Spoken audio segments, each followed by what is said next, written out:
Walang masama sa pagiging mabuting anak, pagiging mabuting nanay, pagiging mabuting manggagawa, mabuting estudyante. Pero gaano man tayo kabuti, kung wala si Kristo sa buhay natin, ito'y hindi mabuti.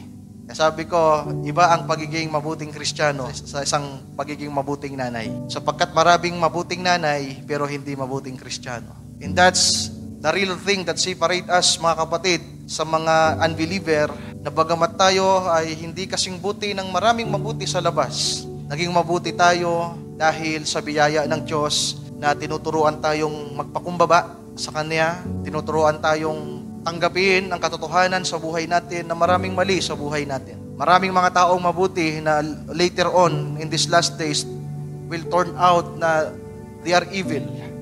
Maraming mga taong mabuti ngayon, pero darating ang araw sa judgment ng Panginoon kapag ipinasapit na niya ang kanyang hatol sa sanglibutan, ay magiging mga mamumusong na imbis na magsisi sila, tumalikod sa paraan ng kanilang pamumuhay na nakasanayan, na ginagawa ang mga bagay na kinasanayan nila sa mundo na walang Kristo sa buhay nila.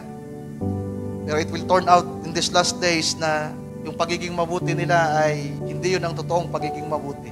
Sapagkat ang totoong pagiging mabuti, mga mahal kong kapatid, ay ang pagkilala sa Panginoong Diyos. Amen.